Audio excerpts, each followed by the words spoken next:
안녕하세요. 주식 수익맨 정윤우 인사드리겠습니다.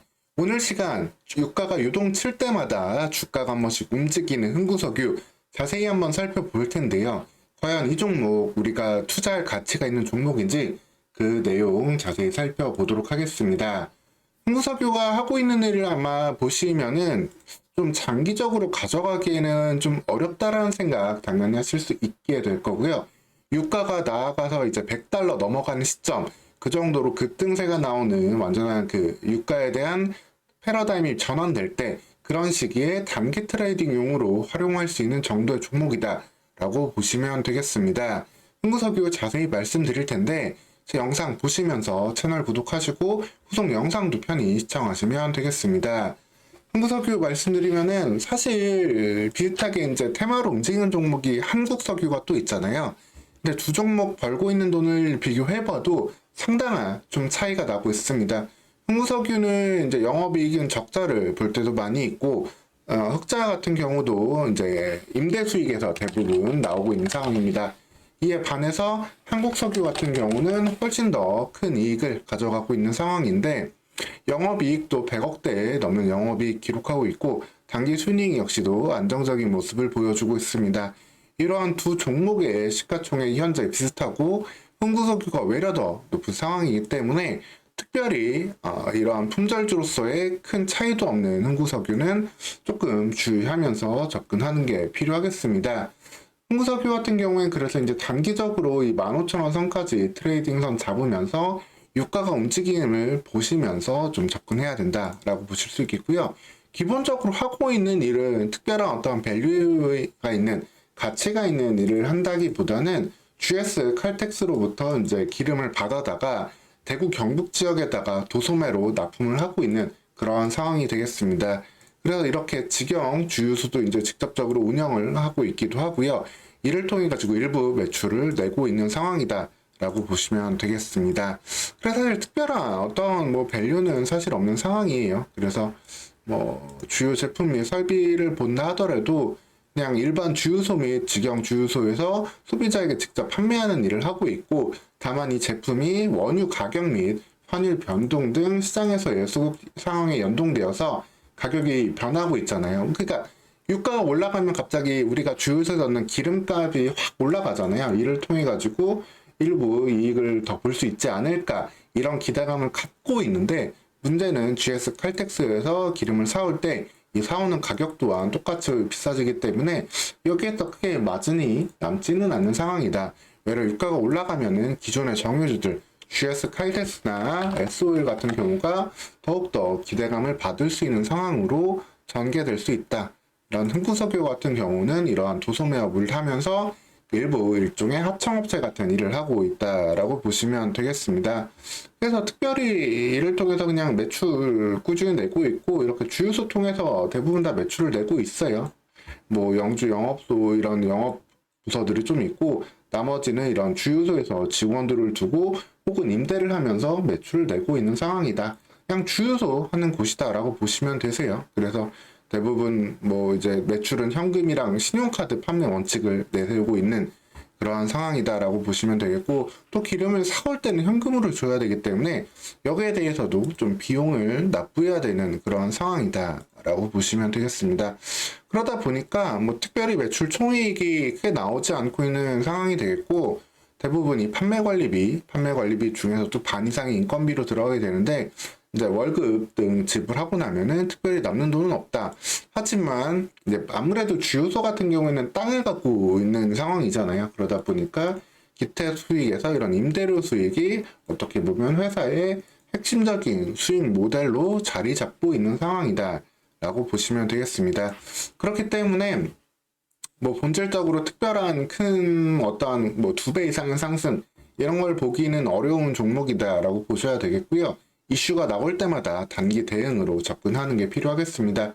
그래서 유가가 지금 이제 90달러 선까지 어떻게 보면 벽을 좀 만들고 있는데, 이 90달러 선을 좀 깨줄 때 그때서야 한번 강한 상승, 어떻게 보면은 단기 테마주로서 가치는 유가가 90달러 넘어설 때 나올 수 있다라고 볼 수 있겠습니다. 그래서 오늘 같은 경우 1월 29일 같은 경우도 어떤 이슈 때문에 조금 상승이 나왔는지 보면은 친이란 무장단체가 공격을 했는데 여기에 미군이 직접적으로 사망을 했다는 이슈가 나왔습니다.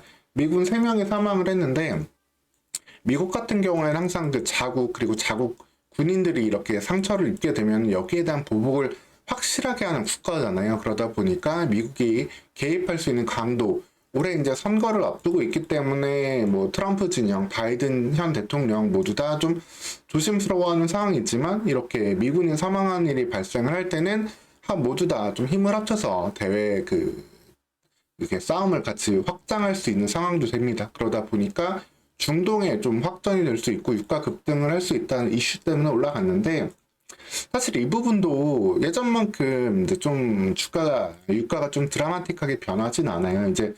이제 어떤 이유가 있냐면은 유가 같은 경우에도 결국에 이제 수요 공급에 따라서 움직이게 될 텐데 이런 좀 지정학적 리스크는 다 공급에 영향을 주는 요소거든요. 공급에 영향을 주는 요소인데 본질적으로 지금 공급에 영향을 주는 요소가 너무 많아졌습니다.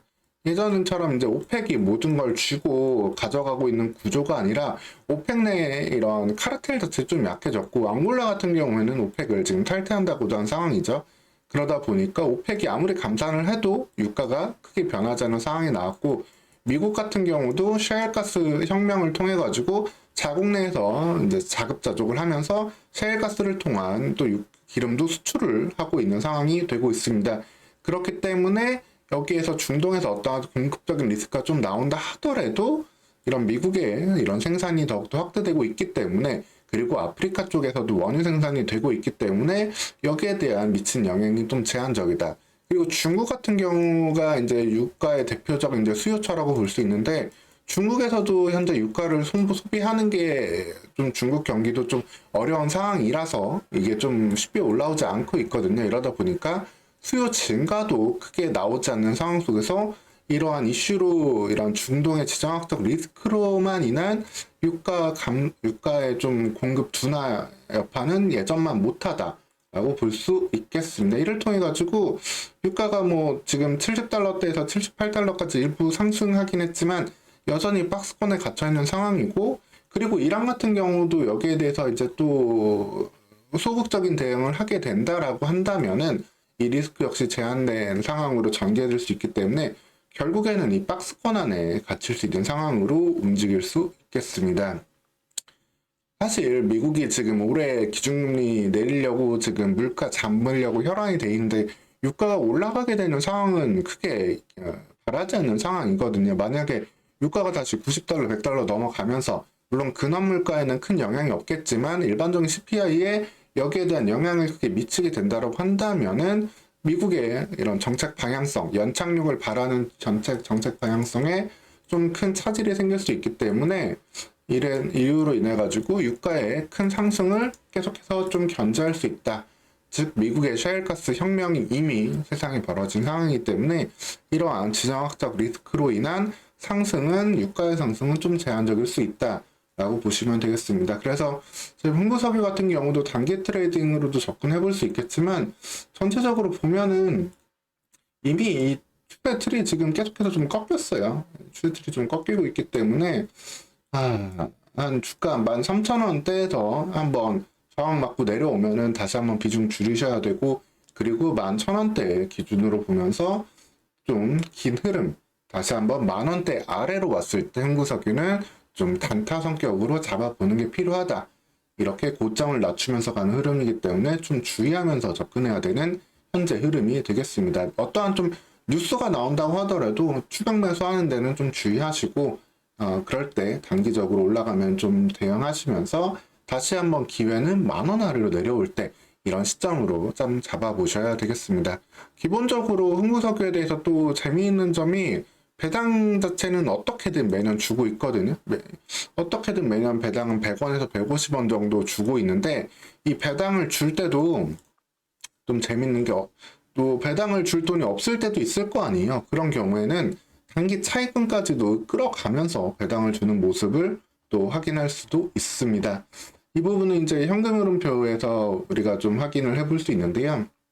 보시면은 이제 계속 매년 앞서도 말씀드렸지만 배당금 지급을 이렇게 합니다. 근데 배당금 지급하기에 이제 좀 자금이 이게 현금 흐름이 안 될 때가 있잖아요. 그럴 때는 단기 차입금을 이렇게 끌어다가 배당을 줄 정도로 배당 정책은 고수하고 있기 때문에 10,000원대 아래에서는 배당주로서의 가치도 있는 상황이 있다라고 보시면 되겠고, 10,000원대 아래에서는 단기 이슈로 인한 주가 트레이딩 나올 수 있기 때문에 항상 올라가면은 윗단에선 팔고 내려오면은 다시 사서 좀 단기 수익 볼 수 있는 그런 방향으로 대응하는 종목이다 라고 정리해 두고 보시면 되겠습니다.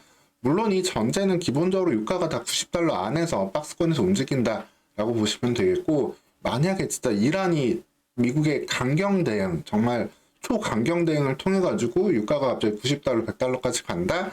그럴 때는 조금 더 길게 보셔도 되겠지만, 그 부분은 너무나 좀 낙관적인 대응인 만큼 주의가 필요하겠습니다.